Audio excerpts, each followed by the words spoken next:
বাংলাদেশের মধ্যে সবথেকে সুন্দর কোনো গ্রাম যদি থাকে সেটা হচ্ছে নেত্রকোনা জেলার পাঁচগাঁও গ্রাম। নেত্রকোনা জেলার পাঁচগাঁও হচ্ছে মেঘে ঢাকা পাহাড় আর নদীর কাব্যে মোড়ানো শান্ত এক গ্রাম। এটি নেত্রকোনা জেলার সীমান্তবর্তী একটি ছোট্ট গ্রাম। পাশে হচ্ছে ভারতের মেঘালয় রাজ্য। চারিদিকে সবুজ পাহাড়ি ঢাল, শুনশান নীরবতা, এ যেন সবকিছু মিলিয়ে এক স্বর্গীয় কোণ। WhatsApp guys, I am Arif, welcome to my another video. এখন আমি আছি নেত্রকোনা জেলার জারিয়া জাঞ্জাইল রেল স্টেশনে। এখান থেকে আমরা দুর্গাপুর এবং পাঁচগাঁও চলে যাব। যাত্রাপথে দেখা হয়ে যায় সোমেশ্বরী নদীর সাথে। এই নদী আমাদের পাড়ি দিতে হবে। কি জুতা হাতে নিয়ে চোখে শেষমেশ। আমরা এখন ইন্ডিয়ার বর্ডারের কাছাকাছি আছি। পিছনে দেখতে পাচ্ছেন বড় বড় পাহাড়, এগুলো হচ্ছে মেঘালয়, মেঘালয়ের পাহাড়। এই পানিগুলো কিন্তু পাহাড়ের ঢলের পানি, মূলত ভারত থেকে আসতেছে। এই যে পারাপারের জন্য জুতা হাতে বসেছে।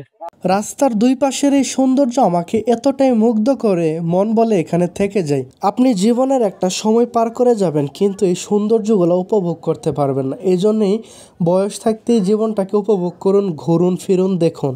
অবশেষে আমি চলে আসছি সেই পাঁচগাঁও গ্রামে। এই পাহাড়গুলা দেখুন, খুবই সুন্দর এবং আকর্ষণীয়। এখন যে পিলারটা দেখতে পারতেছেন, এটা হচ্ছে ভারতের সীমানা। বাংলাদেশ আর ভারতকে এই পিলারটা আলাদা করছে। এখন আমরা ভারতের ভেতরে চলে যাব। এই তো দেখুন, আমরা ভিসা পাসপোর্ট ছাড়া ভারতের ভেতরে চলে আসছি। এখন আমরা যেখানে আছি এটা হচ্ছে ভারত। ঝর্ণা দেখার জন্য আমরা গহীন জঙ্গল পাড়ি দিতেছি। আমরা এখন ঝর্ণার শব্দ শুনতেছি, সলসল কলকল। সামনে ঝর্ণাটা দেখব। এটা একটা ছোট ঝর্ণা, ভেতরের দিকে আরো বড় দুই একটা ঝর্ণা আছে।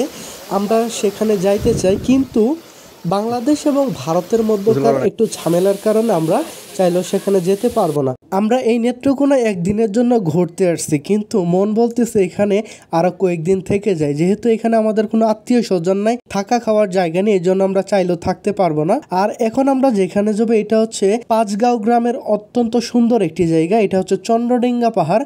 এই চন্দ্রডিঙ্গা পাহাড়ের অনেক ইতিহাস রয়েছে। ইতিহাসগুলো নিয়ে কোনো একদিন আরো একটা ভিডিও বানাবো। এই বট গাছটা দেখুন, এই বট গাছটা এতটা সুন্দর, খুবই মনোমুগ্ধকর, এবং এখানে অনেকে ছবি তুলতে আসে। তো সামনে একটা ঝিরি পথ, এই ঝিরিটা লাফিয়ে পার হলাম। এইটা দেখুন, এই গ্রামটা আরো অনেক সুন্দর। এই জায়গাগুলো আপনি যত দেখবেন তত মুগ্ধ হবেন। আপনার মনেই চাবে না যে আপনি এখান থেকে চলে যান, মনে হবে যে আপনি এই গ্রামে থেকে যান।